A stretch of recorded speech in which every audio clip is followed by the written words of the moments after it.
I am live, people. I hope everyone is well and, you know, in the holiday spirit ish. I've got my Christmas sweater on full of bats and ghosts. And I think these are pumpkins. I'm not sure. I got it in Salem, so it's extra groovy. Yes, I just said the word groovy. But guys, this is my annual telling of a Christmas ghost story. Very, very excited about it. This year it is brought to you by pxroad.com. If you don't know, it's a new paranormal show I'm doing with some amazing friends of mine. Tiffany Rice. Hey, Tiffany. Thamer, I'm not going to be able to pronounce your name, Tiff, but hello. My amazing friends, Tiffany Rice and KJ McGlynn, where we have a not so scary paranormal show. It's actually moving and beautiful and wonderful. So you can check that out at pxroad.com. The season finale is coming up on New Year's Day. We're very excited about it. And, this one's actually going to be kind of freaking cool. That's all I got. No spoilers. No spoilers at all. Um, like I said, I hope everyone is prepared for the holiday. I ran around all day, just finished helping Santa wrap some more gifts. And then I almost forgot about this as I was watching X-Files. Those of you who listen to the podcast, I'm on season 6. I'm hooked. I can't stop watching it. But let me tell you a little bit about this year's Christmas ghost story. It's a little bit of a gore factor to it. So I'm going to warn you in case you've got kids sitting around watching with their hot cocoa in front of the fireplace. But I feel like anybody who's watching this, their children might be okay with a little blood. So, yes, there's blood mentioned in this ghost story, which is called The Other Bed. And it was written by EF Benson and originally published in 1908. EF Benson is actually Edward Frederic Benson. He lived from July 24th, 1867 to February 29th, 1940. He was an English novelist, biographer, memoirist, archaeologist, and short story writer. That resume right there is #goals. Am I right? I did a little bit of research on EF Benson, and he wrote several Christmas ghost stories. Those of you that don't know, Christmas ghost stories were a thing in the old timey, wimey Victorian days, which are my freaking favorite. I don't know if you know that about me. But yeah, so I just kind of want to bring that back. Someday, maybe I'll actually write a Christmas ghost story. I don't know. We'll see. Life gets a little busy from time to time. But those of you that listen to the Oddity Files podcast, Nick and I will be back first of the year. We're very excited about it and cannot wait to, well, one, see each other again via Zoom because it's been a month, long freaking time for us, and just get back to things that are a little bit normal. Again, this Christmas ghost story telling is brought to you by pxroad.com. Check it out. All kinds of good stuff. Live events that we're doing, merch. What else is over there? Oh, spirit sessions. Speaking of old timey, wimey Victorian era, KJ, my co-star, and I are bringing back the seance with updated equipment, modern day equipment, but bringing people's spirits into their living rooms if they so choose. Check it all out at pxroad.com. I know you're here for the story, so let's go ahead and start things, shall we? I've got my water. I should have had a Halls because I'm me, but forgive me. Okay, so this is The Other Bed by E.F. Benson. I had gone out to Switzerland just before Christmas, expecting, from experience, a month of divinely renovating weather, of skating all day in brilliant sun and basking in the hot frost of that wildless atmosphere. No, that's windless atmosphere. Occasionally, as I knew, there might be a snowfall, which would last perhaps 48 hours at the outside and would be succeeded by another 10 days of cloudless perfection, cold even to zero at night, but irradiated all day long by the unfleckled splendor of the sun. Instead of the climactic conditions, were horrible. Day after day, a gale screamed through its upland valley that should have been so windless and serene, bringing with it a tornado of sleet that changed to snow by night. For 10 days, there was no abatement of it. And evening after evening, as I consulted my barometer, feeling sure that the black finger would show that we were coming to the end of these abominations, I found that it had sunk a little lower yet, till it stayed, like a homing pigeon on the S of storm. I mention these things in derepidation of the story that follows, in order that the intelligent reader may say at once, if he wishes, that all that occurred was merely a result of malaise of nerves and digestion that perhaps arose from those storm-bound and disturbing conditions.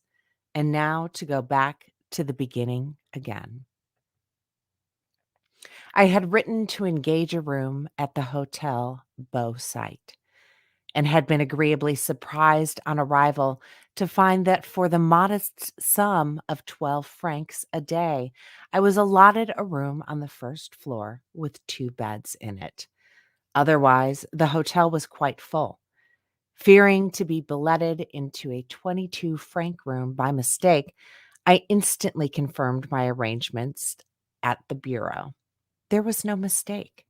I had ordered a 12-franc room and had been given one.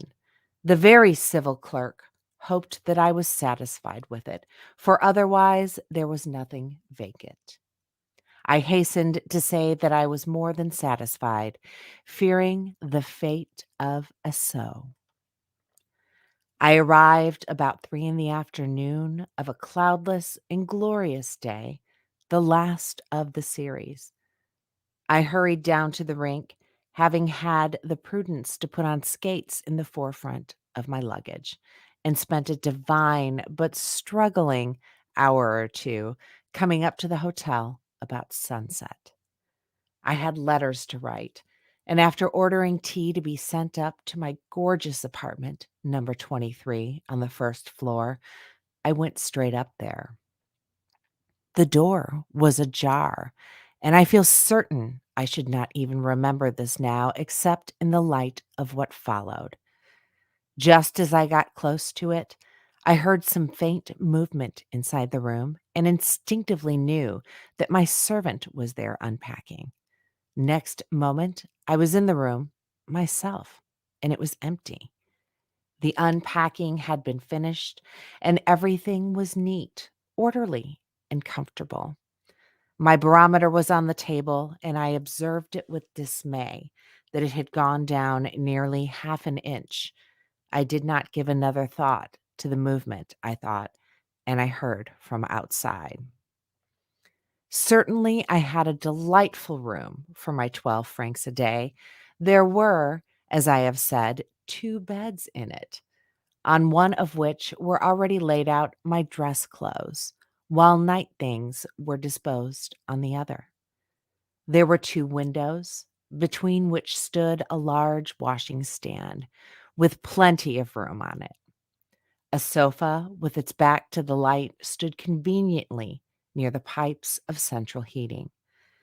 There were a couple of good armchairs, a writing table, and, rarest of luxuries, another table, so that every time one had breakfast, it was not necessary to pile up a drift of books and papers to make room for the tray. My window looked east, and sunset still flamed on the western faces of the virgin snows, while above, in spite of the dejected barometer, the sky was bare of clouds, and a thin slip of pale crescent moon was swung high among the stars that still burned dimly in these first moments of their kindling. Tea came up for me without delay, and as I ate, I regarded my surroundings with extreme complacency. Then, quite suddenly and without cause, I saw that the disposition of the beds would never do. I could not possibly sleep in the bed that my servant had chosen for me, and without pause, I jumped up, transferred my dress clothes to the other bed, and put my night things where they had been. It was done breathlessly almost, and not till then did I ask myself why I had done it. I found I had not the slightest idea. I had merely felt that I could not sleep in the other bed. But having made the change, I felt perfectly content. My letters took me an hour or so to finish, and I had yawned and blinked considerably over the last one or two, in part from their inherent dullness, in part from quite natural sleepiness. For I had been in the train for 24 hours and was fresh to these bracing airs which so conduce to appetite, activity, and sleep. And as there was still an hour before I need dress, I lay down on my sofa with a book for excuse, but the intention to slumber as reason, and consciousness ceased as if a tap had been turned off. Then I dreamed. I dreamed that my servant came very quietly into the room to tell me, no doubt, that it was time to dress. I supposed there were a few minutes to spare yet, and that he saw I was dozing. For, instead of rousing me, he moved quietly about the room, setting things in order. The light appeared to me to be very dim, for I could not see him with any distinctness indeed. I only knew it was he because it could not be anyone else. Then he paused by my washing stand, which had a shelf for brushes and razors above it, and I saw him take a razor from its case and begin stroking it. The light was strongly reflected on the blade of the razor. He tried the edge once or twice on his thumbnail, and then, to my horror, I saw him trying it on his throat. Instantaneously, one of those deafening dream crashes awoke me, and I saw the door half open, and my servant in the very act of coming in. No doubt the opening of the door had constituted the crash. I had joined a previously arrived party of 5, all of us old friends and accustomed to see each other often. And at dinner and afterwards, in intervals of bridge, the conversation roamed agreeably over a variety of topics, rocking turns and the prospects of weather, a thing of vast importance in Switzerland and not a commonplace subject, and the performances at the opera, and under what circumstances, as revealed in the dummy's hand, it is justifiable for a player to refuse to return his partner's original lead in no trumps. Then, over whiskey and soda and the repeated, quote, last cigarette, unquote, it veered back via the Xantiques to thought transference and the transference of emotion. Here, one of the party, Harry Lambert, put forward the much discussed explanation of haunted houses based on the principle. He put it very concisely. Everything that happens, he said, whether it's a step we take or a thought that crosses our mind, makes some change in it immediately. We're going going to start that over. Everything that happens, he said, whether it is a step we take or a thought that crosses our mind, makes some change in it. Immediate material world. Now, the most violent and concentrated emotions we can imagine is the emotion that leads a man to take so extreme a step as killing himself or someone else. I can easily imagine such a deed so eating into the material scene, the room or the haunted heath, where it happens, that its mark lasts an enormous time. The air rings with the cry of the slain and still drips with its blood. It is not everyone who will perceive it, but sensitives will. By the way, I'm sure that man who waits on us at dinner is a sensitive. It was already late, and I rose. Let us hurry him to the scene of a crime, I said. For myself, I shall hurry to the scene of sleep. Outside, the threatening process of the barometer was already finding fulfillment, and a cold, ugly wind was complaining among the pines and hooting around the peaks, and snow had finally begun to fall. The night was thickly overcast, and it seemed as if uneasy presences were going to and fro in the darkness. But there was no use in ill augury, and certainly, if we were to be housebound for a few days, I was lucky in having so commodious a lodging. I had plenty to occupy myself with indoors, though I should vastly have preferred to be engaged outside. And in the immediate present, how good it was to lie free in a proper bed after a cramped night in the train. I was half undressed when there came a tap at my door, and the waiter who had served us at dinner came in carrying a bottle of whiskey. He was a tall young fellow, and though I had not noticed him at dinner, I saw at once now, as he stood in the glare of the electric light, that what Harry had meant when he was sure he was a sensitive. There's no mistaking that look. It is exhibited in a peculiar inlooking of the eye. Those eyes, one knows, sees further than the surface. The bottle of whiskey for monsieur, he said, putting it down on the table. But I ordered no whiskey, said I. He looked puzzled. Number 23, he said. Then he glanced at the other bed. Ah, for the other gentleman, without doubt, he said. Sorry about that French accent. That was terrible. But there is no other gentleman, said I. I am alone here. He took up the bottle again. Pardon, monsieur, he said. There must be a mistake. I am new here. I only came today. But I thought, yes, said I. I thought that number 23 had ordered a bottle of whiskey, he repeated. Good night, monsieur, and pardon. I got into bed, extinguished the light, and feeling very sleepy and heavy with oppression, no doubt, of the snow that was coming, expected to fall asleep at once. Instead, my mind would not quite go to roost, but kept sleepily stumbling about among the little events of the day, as some tired pedestrian in the dark stumbles over stones instead of lifting his feet. And as I got sleepier, it seemed to me that my mind kept moving in a tiny little circle.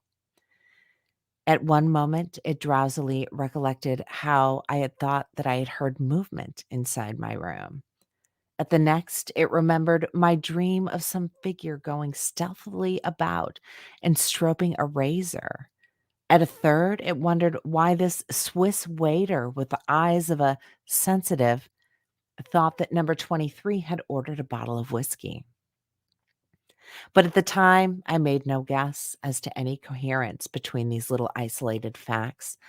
I only dwelt on them with drowsy persistence. Then a fourth fact came to join the sleepy circle, and I wondered why I had felt a repugnance against using the other bed. But there was no explanation of this forthcoming, and the outlines of thought grew more blurred and hazy until I lost consciousness altogether.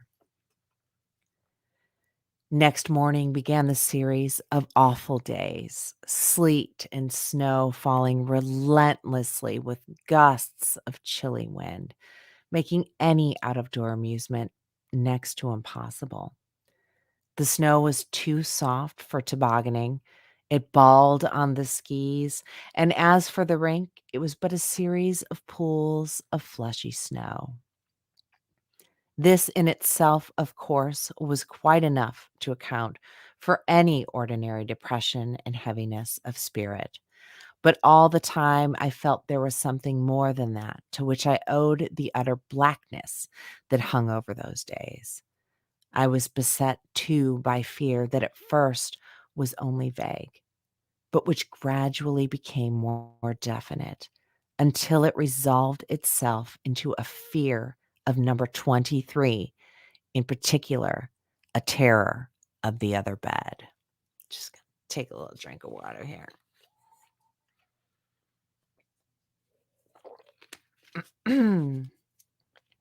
I had no notion why or how I was afraid of it. The thing was perfectly causeless, but the shape and the outline of it grew slowly clearer as detail after detail of ordinary life, each minute and trivial in of itself, carved and molded this fear till it became definite. Yet the whole thing was so causeless and childish that I could speak to no one of it. I could but assure myself that it was all a figment of nerves disordered by this unseemly weather. However, as to the details, there were plenty of them. Once I woke up from a strangling nightmare, unable at first to move, but in a panic of terror, believing that I was sleeping in the other bed. More than once, too, awakening before I was called and getting out of bed to look at the aspect of the morning. I saw with a sense of dreadful misgiving that the bedclothes on the other bed were strangely disarranged, as if someone had slept there and smoothed them down afterward, but not so well as to give notice of the occupation. So one night I laid a trap, so to speak, for the intruder, of which the real object was to claim my own nervousness. For I was still telling myself that I was frightened of nothing. I tucked in the sheet very carefully, laying the pillow on top of it.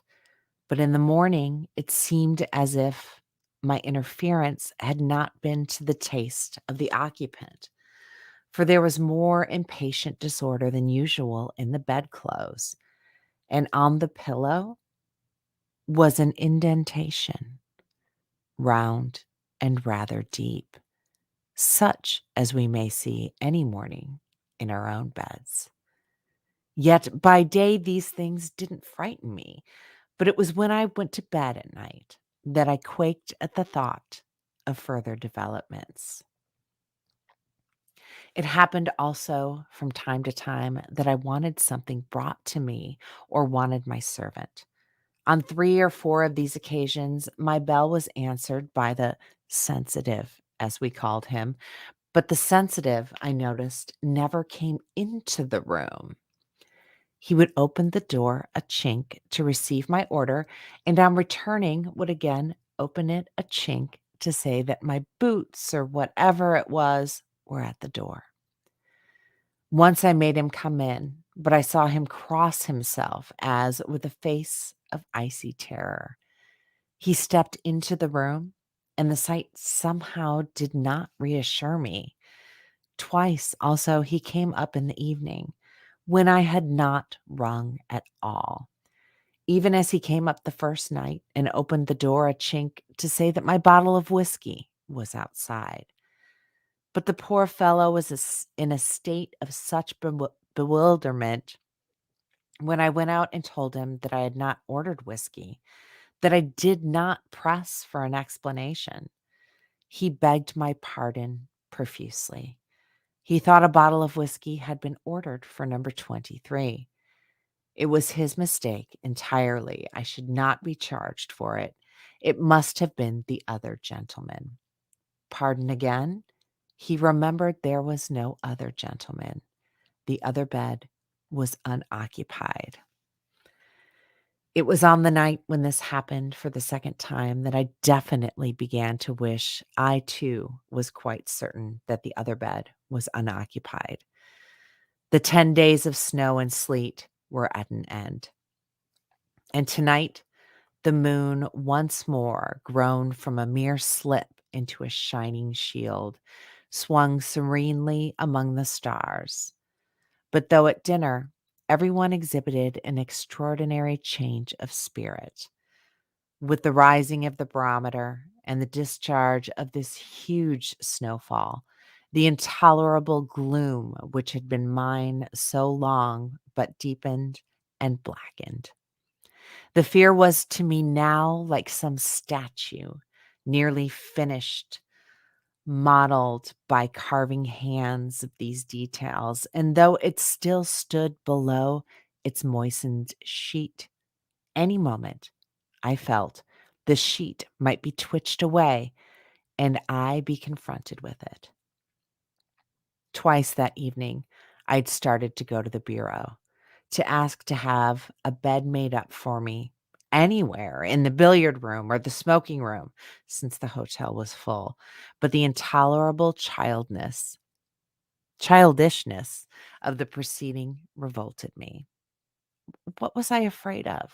A dream of my own, a mere nightmare? Some fortuitous disarrangement of bed linen? The fact that a Swiss waiter made mistakes about bottles of whiskey? It it was an impossible cowardice. But equally impossible that night were billiards or bridge or any form of diversion. My only salvation seemed to lie in downright hard work. And soon after dinner, I went to my room in order to make my first real countermove against fear. I sat down solidly to several hours of proof correcting, a menial and monotonous employment, but one which is necessary and engages the entire attention. But first, I looked thoroughly around the room to reassure myself and found all modern and solid.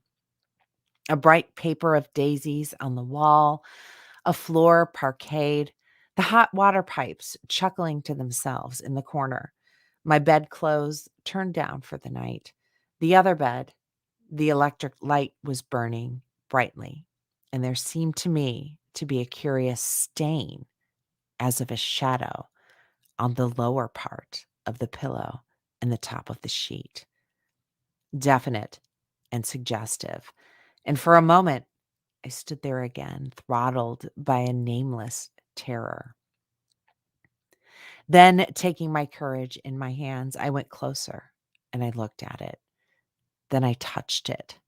The sheet, where the stain or shadow was, seemed damp to the hand. So also was the pillow.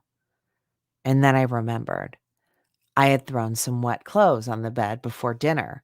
No doubt that was the reason. And fortified by this extremely simple dissipation of my fear, I sat down and began on my proofs. But my fear had been this, that the stain had not in that first moment looked like mere grayness of water moistened linen. Welcome to live story reading, guys. I just dropped my earbud. Hold on. Sorry about that. I hope you guys are enjoying this. I love this story so much. I don't know why I have an earbud in. It's not like I'm talking to anybody. Okay, we're getting down to the nitty-gritty of this one. Okay. From below at first came the sound of music, for they were dancing tonight, but I grew absorbed in my work and only recorded the fact that after a time, there was no more music. Steps went along the passages, and I heard the buzz of conversation on landings and the closing of doors, till by degrees the silence became noticeable. The loneliness of night had come. It was after the silence had become lonely that I made the first pause in my work, and by the watch on my table saw that it was already past midnight. But I had little more to do. Another half hour would see the end of the business. But there were certain notes I had to make for future reference, and my stock of paper was already exhausted. However, I had bought some in the village that afternoon, and it was in the bureau downstairs where I had left it when I came in and had subsequently forgotten to bring it upstairs. It would be the work of a minute only to get it. The electric light had brightened considerably during the last hour, owing no doubt to many burners being put out in the hotel.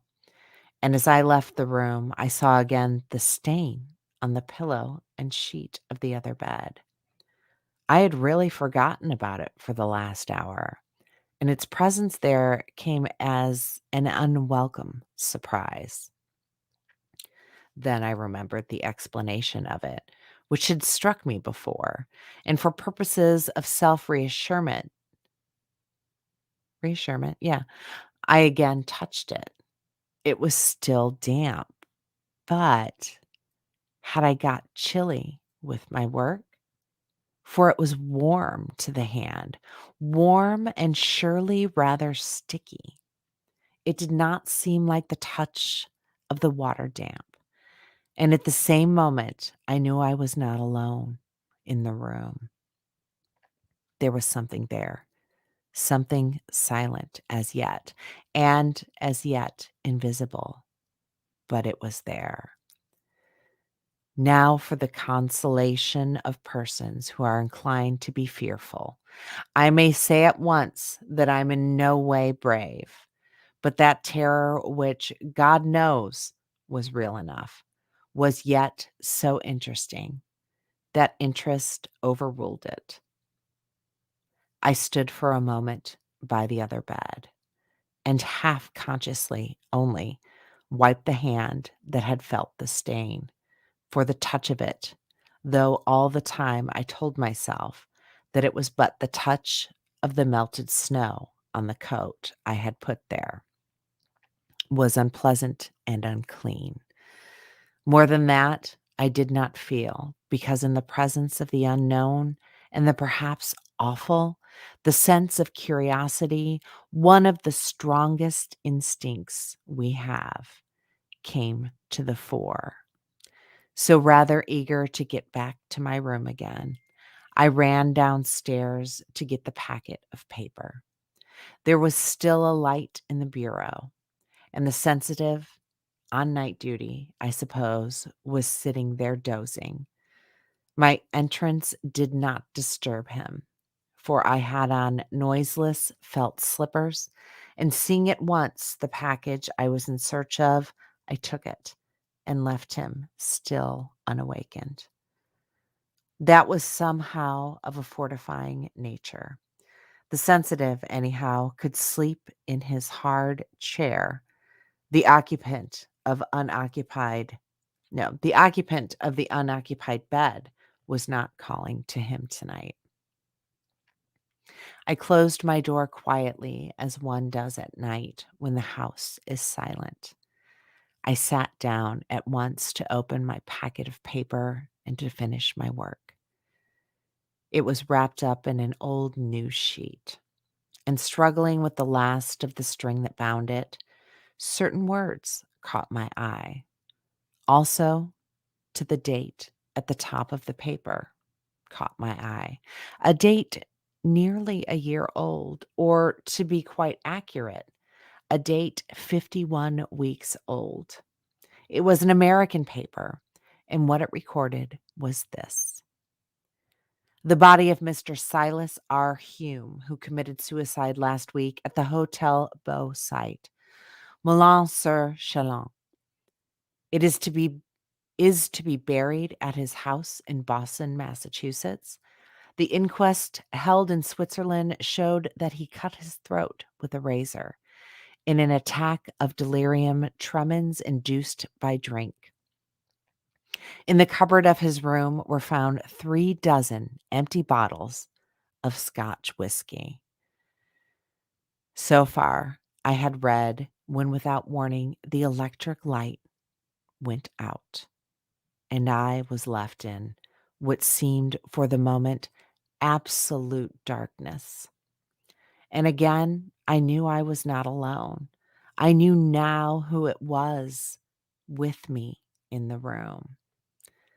Then the absolute paralysis of fear seized me, as if a wind had blown over my head. I felt the hair of it stir and rise a little. My eyes also, I suppose, became accustomed to the sudden darkness, for they could now perceive the shape of the furniture in the room from the light of the starlit sky outside. They saw more too than the mere furniture. There was, standing by the washstand between the two windows, a figure, clothed only in night garments, and his hands moved among the objects on the shelf above the basin.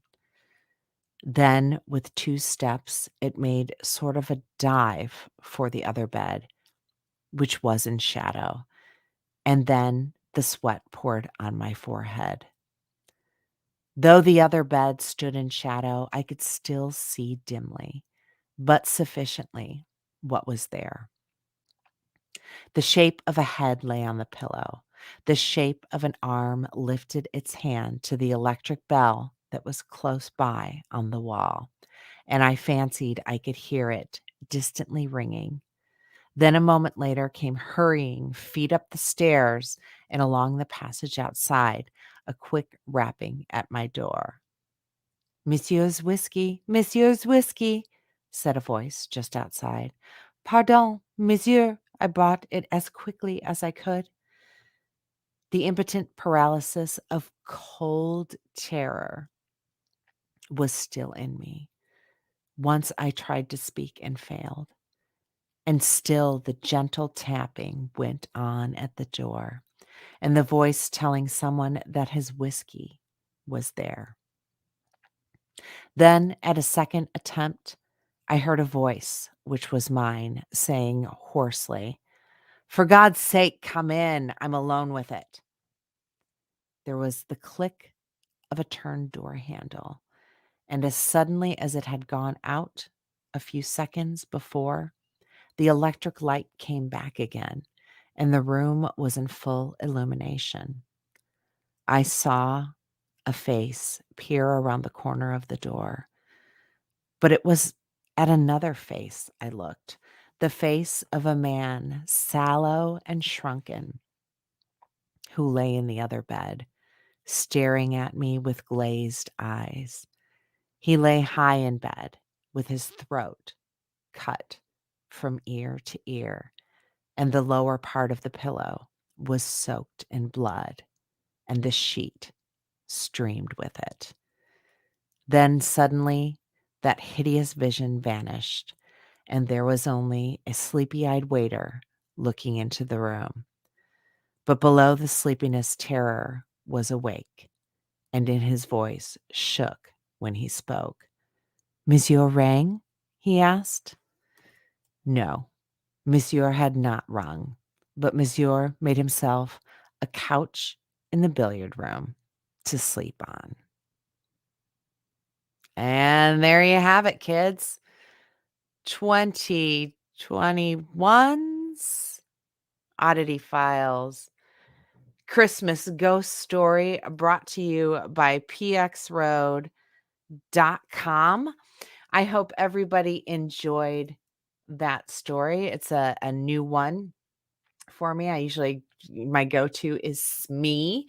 So if you are looking for something to read around the fireplace that's got a ghosty vibe to it, Smee is also a great story to tell. This I'm gonna just it's called The Other Bed. And again, it was written by EF Benson. And I loved it. I hope you guys liked it too. I This is a thing. This is a thing I like to do. I like to bring back the old timey-wimey Victorian Christmas ghost stories. So if you enjoyed it, please tell a friend, share the link, whatever it is y'all kids do on the internet there. Like I had said earlier, Oddity Files, the podcast, will be back in January. The season finale for A Paranormal Crossroad will go up January 1st. Excuse me, I drank a Pepsi right before I started this. I totally just burped in the microphone. Please check out pxroad.com to find out all the events we have going on here in the Midwest, also on the East Coast. We also are offering spirit sessions. KJ and I are. So what that is think Tupperware party meets seance with modern day paranormal research equipment. It's kind of a legit passion of mine right now. We do have a live event on December 30th if you're in Indiana, in McCordsville at the Scarlet Lane Brewing Company. So we'll do one of those old timey-wimey seances with the modern day equipment. And then everybody at that event will be able to see the first showing of the season finale of Paranormal Crossroad. But don't worry, we are already booking filming for season 2. We're very excited about it. You guys have all been so supportive, so amazing. We cannot tell you how much we appreciate each and every one of you. But it's the holiday season. Everybody wants to get back to their families. I want to get back to watching some more Fox Mulder, maybe season 6, X-Files. Anywho, you guys are amazing. We appreciate each and every one of you. Again, please check out pxroad.com. This little moment was brought to you by that. But never forget, weird is the new cool, and ghost on. Thanks, guys. I really appreciate you being here. Bye. Maybe. Did I end it? Nope. Oh, there it is.